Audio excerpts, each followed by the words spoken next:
नमस्कार दोस्तों, जय श्री श्याम। जैसा कि आपने थंबनेल देखा है, आज की वीडियो में हम बात करेंगे स्मॉल कैप कैटेगरी के 4 ऐसी म्यूचुअल फंड स्कीम की बात करेंगे। अगर आपका टारगेट है कि सर मुझे लॉन्ग टर्म के लिए निवेश करना है, जैसे मान लीजिए आपका टारगेट है कि सर अगले 5 साल के लिए मुझे निवेश करना है, तो इन चारों में से एक फंड ऐसा रहेगा जिसमें आप 5 साल के लिए निवेश कर सकते हो। बिकॉज अगर देखा जाए तो स्मॉल कैप कैटेगरी में अगर शॉर्ट टर्म का टारगेट है तो वहां पे बिल्कुल सही नहीं रहता है, लेकिन स्मॉल कैप कैटेगरी के कुछ फंड ऐसे हैं जिसको अगर शॉर्ट टर्म के लिए भी निवेश करोगे तो आपको कोई दिक्कत परेशानी नहीं आएगी। तो यहाँ पे एक फंड ऐसा रहेगा जिसमें अगर आप मिनिमम 5 साल के लिए निवेश करना चाहते हो तो इजीली कर सकते हो। बाकी के आपके जो फंड रहेंगे, अगर आपका टारगेट है कि सर मुझे 7 साल, 10 साल, 15 साल, 20 साल, 25 साल, मतलब लॉन्ग टर्म का टारगेट है, तो इजीली यहाँ पे आप निवेश कर सकते हो। बिकॉज आज की वीडियो बहुत ज्यादा स्पेशल होने वाली है, क्योंकि हमने जो फंड लिए हैं वो इस तरीके से सिलेक्ट करे हैं कि आने वाले 2025 में ज्यादा से ज्यादा यहाँ पे ग्रोथ आपको देखने को मिले।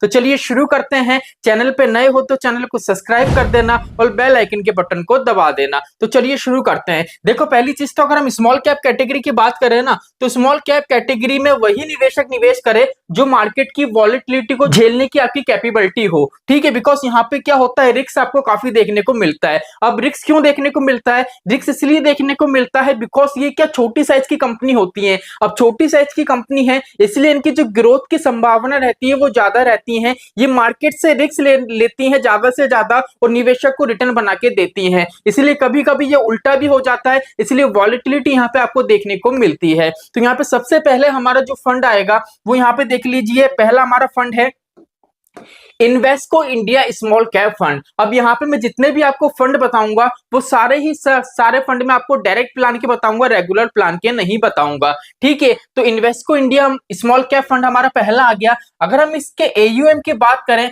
तो यहाँ पे जो एयूएम आपको नजर आएगा वो आएगा 5,376 करोड़ का। तो एयूएम के मामले में देखें तो एयूएम काफी अच्छा है, मतलब काफी निवेशक इस पर्टिकुलर फंड को पसंद कर रहे हैं। अगर यहाँ पे आप आपका पैसा निवेश करोगे तो 98.7% पैसा आपका क्या होगा, इक्विटी में लगेगा, मतलब सीधा सीधा स्टॉक मार्केट में लगेगा। और बाकी का जो पैसा बचा है 1.2% ये क्या होगा, कैश के रूप में होल्ड होगा। अब सेबी का सीधा सा नियम है भैया कि कोई सी भी म्यूचुअल फंड स्कीम हो, ठीक है, उसको मिनिमम 5% तो कैश होल्ड रखना ही पड़ेगा, जिससे लिक्विडिटी की प्रॉब्लम फ्यूचर में देखने को नहीं आए। लेकिन यहाँ पे अभी के टाइम में देखिए मार्केट में जो सडनली हमको 1 मंथ से करेक्शन देखने को मिल रहा है, उस हिसाब से अगर हम देखिए इसकी जो होल्डिंग है कैश के अंदर 1.2% है, तो मुझे नहीं लगता है यहाँ पे कोई दिक्कत परेशानी आई होगी। बिकॉज पर्टिकुलर जो फंड है उसमें काफी निवेशक ने पैसा जमा भी कराया होगा और काफी निवेशक ऐसे जिसने पैसा निकाला भी होगा। अब इक्विटी के अंदर यहाँ पे देख लीजिए आपका जितना भी पैसा है वो सीधे सीधे क्या लग रहा है, स्टॉक्स में लग रहा है। तो यहाँ पे स्टॉक की संख्या होगी जो होल्डिंग के रूप में आपको देखने को मिलेगी वो 79 होगी। ठीक है, मतलब जो 79 स्टॉक के अंदर आपका पैसा लगेगा। अब जो 79 स्टॉक होंगे ना, उसकी असेट्स एलोकेशन क्या रहेगी, उसमें लार्ज कैप का पार्ट भी रहेगा, मिड कैप का भी रहेगा, स्मॉल कैप का भी रहेगा। बिकॉज यहाँ पे सेबी का सीधा सा नियम है कि कोई भी निवेशक अगर स्मॉल कैप कैटेगरी में पैसा निवेश करे तो उसका 65% तो स्मॉल कैप में डालो, बाकी जो 35% पैसा है वो फंड मैनेजर लार्ज कैप और मिड कैप अपनी इच्छा अनुसार मार्केट का एनालिसिस करके डाल सकते हैं। लेकिन ये इकलौता मुझे एक ऐसा फंड लगा है जिसने क्या करा है, जो सेबी का सीधा सा नियम है उसको फॉलो करा है। क्यों फॉलो करा है? बिकॉज यहाँ पे अगर स्मॉल कैप का वेटेज देखोगे, परसेंटेज देखोगे तो 66.37%। बाकी के कोई सी भी म्यूचुअल फंड स्कीम आप उठा के देखो, किसी में 70%, किसी में 80%, किसी में 85%। यहाँ पे क्या है, 65% के ऑलमोस्ट आसपास है, 1% ज्यादा है। ठीक है, मिड कैप की बात करें तो 27.88%, लार्ज कैप की बात करें तो 3.63%। अब यहाँ पे देखो लार्ज कैप में कम पैसा निवेश हो रहा है। अब आपको लगेगा कि सर लार्ज कैप में मेरा कम पैसा निवेश हो रहा है, मतलब यहाँ पे क्या है, वॉलेटिलिटी तो मुझे ज्यादा देखने को मिलेगी, एक स्टेबिलिटी फंड मैनेजर प्रोवाइड नहीं कर पाएगा। लेकिन यहाँ पे आप ये वाली बात भूल रहे हो। अगर हम बात करें अभी जितनी भी बिकवाली हुई है एफआईआई से, उनका जितना पैसा लगा हुआ तो वो काफी ज्यादा पैसा लगा था स्टेबल्स कंपनी में, लार्ज कैप कंपनी में। इसलिए क्या है, यहाँ पे लार्ज कैप का कम वेटेज है, इसका मतलब यहाँ पे गिरावट है हमको कम देखने को मिली है। यहाँ तक का कंसेप्ट क्लियर हो गया। अब यहाँ पे ये चीज देखो, अगर हम बात करें इसके बेंचमार्क की तो इसका बेंचमार्क यहाँ पे दिखेगा आपको BSE 250 small cap total return index, मतलब यहाँ पे क्या है, टोटल 250 कंपनी है और 250 कंपनी में से 79 स्टॉक में ही आपका पैसा निवेश करा गया है। अब क्या होता है, देखो म्यूचुअल फंड में एक होता है इंडेक्स फंड, एक होता है नॉर्मल फंड। ठीक है, इंडेक्स फंड में तो क्या होता है, फंड मैनेजर को कोई ऐसा रोल नहीं रहता है,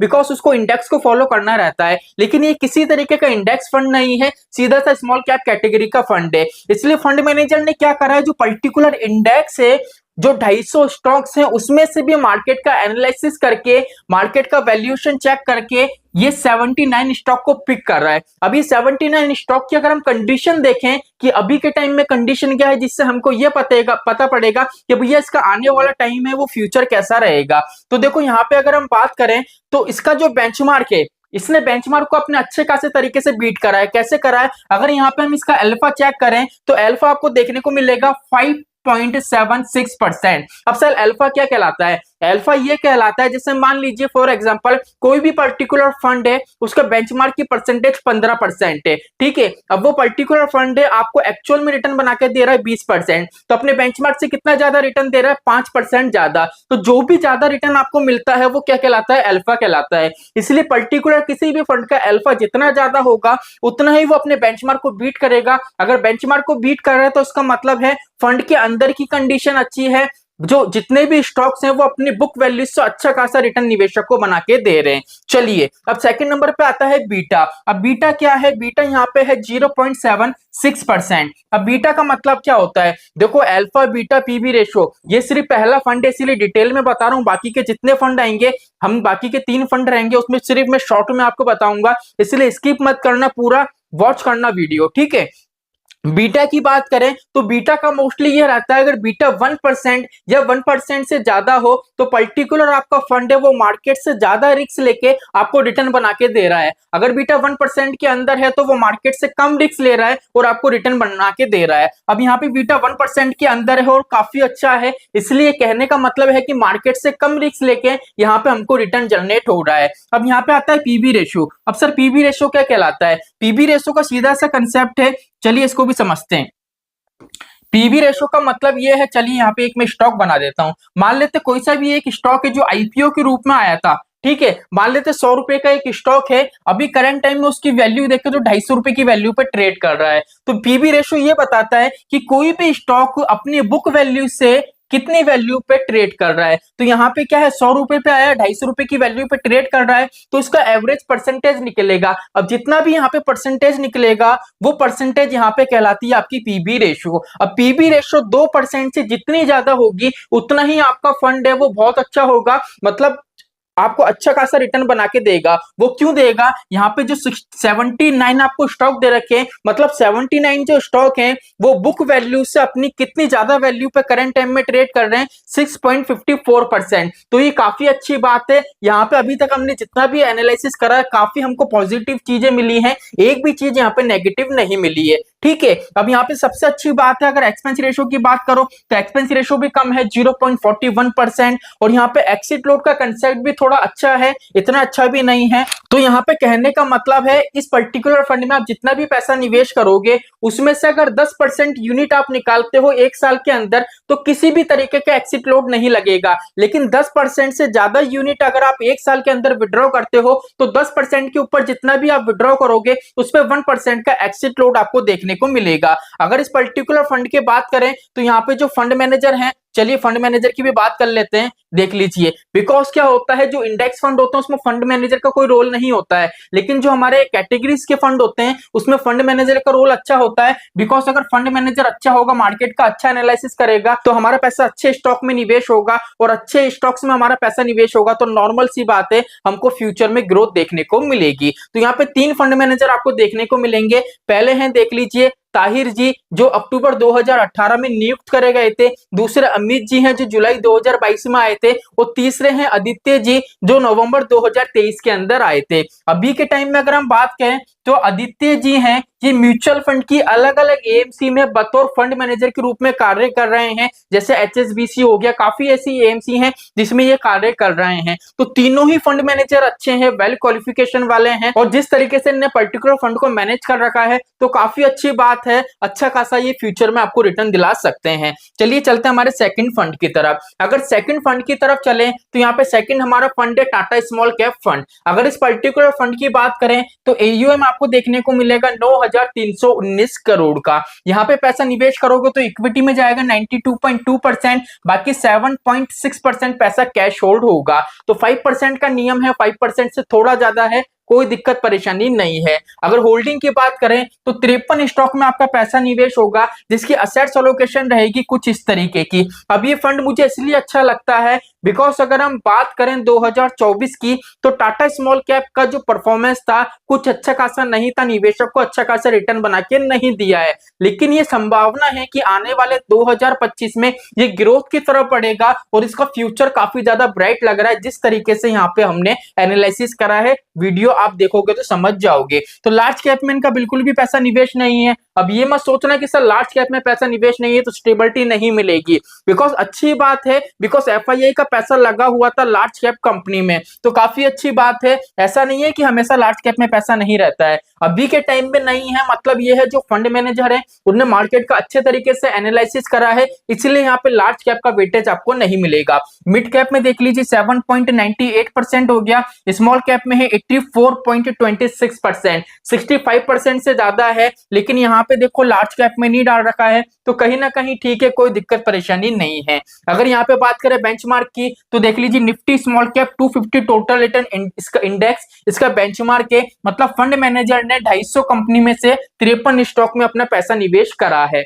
ठीक है, अब यहाँ पे ये चीज देखो, अगर हम बात करें इसके अल्फा की, मतलब जो 53 स्टॉक इसके पोर्टफोलियो में हैं वो अपने बेंचमार्क से कितनी ज्यादा परसेंट पे हमको रिटर्न दे रहे हैं, वो दे रहे हैं यहाँ पे 8.86%, जो आपको अल्फा बताता है। बीटा की बात करें तो 1% के अंदर है, मतलब मार्केट से कम रिस्क लेके आपको रिटर्न बना के दे रहा है। अगर बात करें जो 53 स्टॉक है वो अपनी बुक वैल्यू से कितनी वैल्यू पे ट्रेड कर रहे हैं, तो 4.05% वैल्यू पे, मतलब मार्केट से हमको अच्छा खासा रिटर्न जनरेट करके दे रहे हैं। पर्टिकुलर फंड काफी सस्ता फंड है, बिकॉज यहाँ पे अगर एक्सपेंस रेशियो की बात करें तो 0.34% एक्सपेंस रेशियो आपको देखने को मिल रहा है। एक्सपेंस रेशियो क्या होता है, फंड मैनेजर की एक फीस होती है जो हमको पे करने पड़ती है रेगुलर बेस पे। हमारा हमको जितना भी रिटर्न मिलता है वो रिटर्न मिलने से ही पहले एक्सपेंस रेशियो काट लिया जाता है, उसके बाद क्या होता है हमको रिटर्न शो करा जाता है, इसलिए हमको पता ही नहीं पड़ता एक्सपेंस रेशियो कब काट लिया गया, कुछ भी पता नहीं चलता है। ठीक है, फिर आता है एक्सिट लोड। एक्सिट लोड का यहाँ पे जो कंसेप्ट है, अगर म्यूचुअल फंड में आपने जितना भी पैसा निवेश करा है 12% से ज्यादा यूनिट अगर एक साल में विड्रॉ करते हो तो 1% का एक्सिट लोड आपको लगेगा। जैसे मान लीजिए 12% यूनिट विड्रॉ करें तो बिल्कुल भी आपका एक्सिट लोड नहीं लगेगा। अगर 13% यूनिट आपने एक साल में विड्रॉ करे तो जो 1% है ना, 12% पे तो नहीं है, तो जो 1% एडिशनल है ना, इस पे 1% का एक्सिट लोड आपको पे करना पड़ेगा।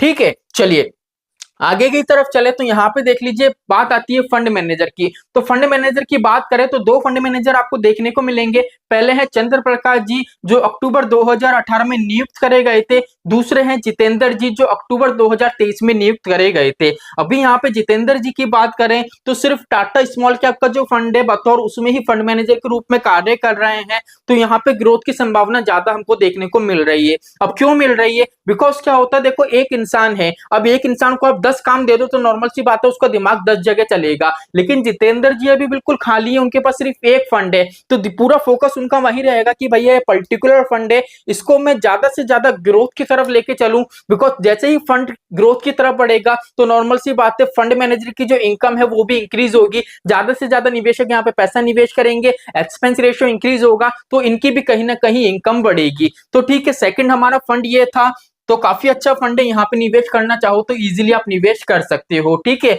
अभी मैंने दोनों जो फंड बताए ये लॉन्ग टर्म के हैं, शॉर्ट टर्म का फंड अभी मैंने नहीं बताया है, उसकी बात हम वीडियो के आगे करेंगे। तो चलिए चलते हमारे तीसरे फंड की तरफ जिसका नाम आता है बंधन स्मॉल कैप फंड। अगर इस पर्टिकुलर फंड के एयूएम की बात करें तो देख लीजिए 8489 करोड़ का इसका एयूएम आपको देखने को मिलेगा। यहाँ पे अगर पैसा निवेश करोगे तो 89.8% यहाँ पे इक्विटी में आपका पैसा लगेगा, जिसकी अगर होल्डिंग देखें तो 177 स्टॉक में आपका पैसा लगेगा। अगर यहाँ पे देखो इसके बात करें हम बेंचमार्क की, तो बेंचमार्क इसका BSE 250 स्मॉल कैप है, जिसमें 250 कंपनी है। तो 250 कंपनी में से कितनी कंपनी में पैसा लगा रहा है? 177 स्टॉक्स में। अब जो 177 स्टॉक हैं, अगर हम बात करें वो मार्केट कैप किस हिसाब से है, तो उसकी असेट्स एलोकेशन रहेगी लार्ज कैप में 6.75% पैसा, मिड कैप के अंदर 10.41% और स्मॉल कैप में है 75.61% पैसा। अब देखो स्मॉल कैप का फंड है, इसलिए स्मॉल कैप का पार्ट आपको सारे ही फंड में क्या लगेगा? ज्यादा की ज्यादा नजर आएगा। अब यहाँ पे देखो जो आपको होल्डिंग के रूप में 177 स्टॉक है, अगर यहाँ पे बात करें मार्केट में कैसा परफॉर्म कर रहे हैं, तो देखो ये जितने भी आपको स्टॉक है 177,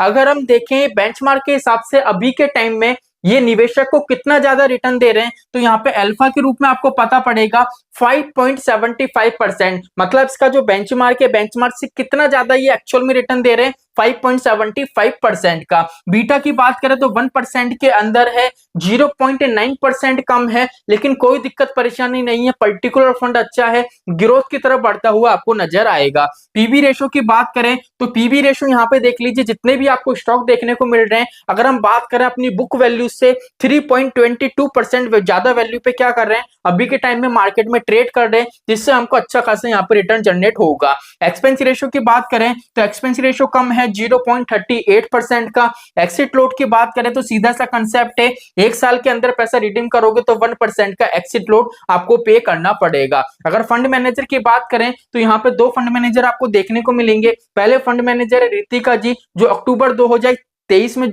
नियुक्त की गई थी। दूसरे हैं गौरव जी, जो जून 2024 में नियुक्त करे गए हैं। अब आप ये मत सोचो कि फंड मैनेजर नए हैं तो यहाँ पे ग्रोथ आपको देखने को नहीं मिलेगी, बिकॉज यहाँ पे मैं आपको एक चीज बताऊं, जब से ये फंड मैनेजर, जब से रितिका जी नियुक्त हुई है ना, उसके बाद से अगर आप इसका रिटर्न देखोगे, अभी तक का एक साल का रिटर्न देखोगे ना, तो 53% से ज्यादा रिटर्न इस पर्टिकुलर फंड ने बना के दिया है। अगर एक साल पहले की आप कहानी देखोगे तो रिटर्न आपको कम देखने को मिलेगा। मतलब है जो रितिका जी हैं उनने अच्छे खासे तरीके से इस फंड को संभाल के रखा है, मार्केट का एनालिसिस करके अच्छी खासी जगह हमारा पैसा निवेश करा है काफी अच्छे स्टॉक में। तो चलिए लास्ट एंड फाइनल हमारा फंड है, इस पर्टिकुलर फंड में अगर आप चाहो तो मिनिमम 5 साल के लिए निवेश कर सकते हो, और मैक्सिमम कितने साल के लिए भी करो, कोई दिक्कत परेशानी नहीं है। निप्पॉन इंडिया स्मॉल कैप का हमारा फंड है, 5 साल के लिए इसलिए निवेश कर सकते हो बिकॉज ये पर्टिकुलर ऐसा फंड है स्मॉल कैप कैटेगरी का जिसमें वॉलेटिलिटी हमको कम देखने को मिलती है, बिकॉज ये मार्केट में ऊपर की तरफ तो जाता है लेकिन ये बिल्कुल कछुए की चाल चलता है। ये ऐसा नहीं है बाकी जितने भी फंड है उनकी तरफ अग्रेसिव इन्वेस्टमेंट करता है, नहीं, ये मार्केट में क्या करता है, उन्हीं स्टॉक को पिक करता है, ऐसे स्टॉक को पिक करता है जो क्या होते हैं, डाउन वैल्यू पे होते हैं। जैसे मान लीजिए कोई भी स्टॉक है अभी के टाइम में 100 रुपए का है और करंट टाइम में उसकी उम्मीद है कि भैया वो 110 का 120 का हो सकता है, तो ये क्या करते हैं, जब वो फंड डाउन हो, जब वो पर्टिकुलर स्टॉक है वो डाउन होता है, जैसे मान लीजिए 100 का है तो 90 का हुआ, तब अपने पोर्टफोलियो में शामिल करेंगे, और विजन यही रहता है कि लंबे टाइम के लिए उसको होल्ड करें, जिससे निवेशक को अच्छा खासा यहाँ पे रिटर्न जनरेट हो सके। तो यहाँ पे देख लीजिए अगर निवेश करोगे तो एयूएम पहले तो देखें तो देख लीजिए 62,259 करोड़ का एयूएम देखने को मिलेगा। जो टोटल होल्डिंग आपको देखने को मिलेगी वो होगी 221, मतलब 221 स्टॉक में आपका पैसा निवेश होगा। टोटल आपकी जो स्टॉक है बेंचमार्क में वो कितने हैं, निफ्टी स्मॉल कैप 250, मतलब 250 कंपनी में से 221 कंपनी में आपका पैसा निवेश होगा। और जो 221 कंपनी रहेंगी, अगर हम उसके परफॉर्मेंस की बात करें तो देख लीजिए मार्केट से क्या है, 4.66 ज्यादा वैल्यू पे आपको ये रिटर्न बना के दे रही है। मतलब इनकी जो बुक वैल्यू है उससे 4.66% ज्यादा वैल्यू पे ट्रेड कर रहे हैं, इसलिए आपको यहाँ पे अच्छा खासा रिटर्न मिलेगा। ठीक है, अब यहाँ पे इक्विटी में देख लीजिए आपका जो पैसा निवेश हो रहा है 95.9%। अगर उसकी असेट्स एलोकेशन देखें तो लार्ज कैप में 11.95%, मिड कैप में 12.73% और स्मॉल कैप में 70.09%। अब ये पर्टिकुलर फंड ऐसा है, इसने जो तीनों साइज की कंपनी है उसको बराबर बराबर पकड़ के रखा है। ठीक है, अब यहाँ पे क्या है, देखो लार्ज कैप में कम है, उससे ज्यादा मिड कैप में है, और सबसे ज्यादा क्या है, स्मॉल कैप में है। तो काफी अच्छी तरीके से इसकी इन्वेस्टमेंट फिलॉसफी है। अगर यहाँ पे बात करें तो 4% कैश होल्ड हो रहा है। अगर फंड मैनेजर की बात करें तो समीर राची जी, जो जनवरी 2017 से क्या है बतौर फंड मैनेजर के रूप में इस पर्टिकुलर फंड में कार्य कर रहे हैं। अगर देखो पर्टिकुलर फंड में जितना ही पुराना फंड मैनेजर होगा ना, वो उतना ही फंड अच्छा होगा और आपको ग्रोथ बना के देगा। अब क्यों होगा? बिकॉज आप ये चीज सोचो कि 2017 में जब ये फंड मैनेजर नियुक्त करे गए थे, उस टाइम में इस पर्टिकुलर फंड का पोर्टफोलियो क्या था और इनने कौन कौन से स्टॉक को शामिल करे थे। उस टाइम पे जो स्टॉक्स थे उनकी मार्केट वैल्यू क्या थी, वो किस वैल्यू पे ट्रेड कर रहे थे, और वही स्टॉक अभी के टाइम में 2024 में करंट टाइम में कैसा परफॉर्म कर रहे हैं, इनको पूरी मार्केट की कहानी पता है कि भैया 2017 में उसकी कंडीशन क्या थी, 2024 में उसकी कंडीशन क्या है और आने वाले टाइम में कंडीशन क्या रहेगी। इसलिए यहाँ पे देखो एयूएम इतना बड़ा हुआ है, फिर भी अगर फंड की बात करोगे तो अच्छा खासा निवेशक को ये रिटर्न जनरेट करके दे रहा है। चलिए आगे की तरफ बात करते हैं। अगर इसके अल्फा की बात करें तो यहाँ से आपको पता पड़ेगा अपने बेंचमार्क को 8.34% से बीट कर रहा है, मतलब अच्छा खासा एक्चुअल में ये काफी बेटर रिटर्न निवेशक को बना के दे रहा है और मार्केट से कम रिस्क ले रहा है। जैसे कि मैंने आपको बताया था 0.81%, मतलब मार्केट से कम रिस्क लेके हमको रिटर्न जनरेट करके दे रहा है। एक्सपेंस रेशियो थोड़ा आपको ज्यादा देखने को मिलेगा, बिकॉज यहाँ पे ये चीज देखो 2017 से अगर कोई बंदा नॉर्मल सी बात है आपके पैसों को मैनेज कर रहा है, पर्टिकुलर एक ही फंड में टिका हुआ है, तो नॉर्मल सी बात है भैया वो डिजर्व करता है ज्यादा से ज्यादा इनकम। फिर भी यहाँ पे देखें एक्सपेंस रेशियो इतना ज्यादा नहीं है, लेकिन डायरेक्ट प्लान के हिसाब से देखें तो थोड़ा ज्यादा देखने को मिलेगा, लेकिन कोई दिक्कत परेशानी नहीं है, रिटर्न भी आपको यहाँ पे अच्छा खासा मिल रहा है। एक्सिट लोड की बात करें तो सीधा सा कंसेप्ट है, एक साल के अंदर पैसा निकालोगे तो 1% एक्सिट लोड आपको पे करना ही पड़ेगा। तो सीधा ही देखो अगर आप इन चारों फंड में निवेश करना चाहते हो तो इजीली कर सकते हो, कोई दिक्कत परेशानी नहीं है। अब आप सोचोगे कि सर आपने कम्युनिटी में पोस्ट डाला था कि वीडियो के आखिरी में हम क्या करेंगे, पोर्टफोलियो को एनालिसिस करके बताएंगे। तो आज की वीडियो वैसे ही बहुत ज्यादा लंबी हो चुकी है, इसलिए आज हम किसी के भी पोर्टफोलियो को एनालिसिस नहीं कर पाएंगे। नेक्स्ट वीडियो में कोशिश करेंगे, आप रेगुलर बेस पे कमेंट करते रहो, रेगुलर बेस पे मैं कोशिश करूंगा 2 से 3 पोर्टफोलियो लूंगा और आपको रिव्यू करने की पूरी कोशिश करूंगा। तो चलिए आज के लिए इतना ही, मिलते हमारी नेक्स्ट वीडियो में। जय श्री श्याम दोस्तों, जय श्री राधे।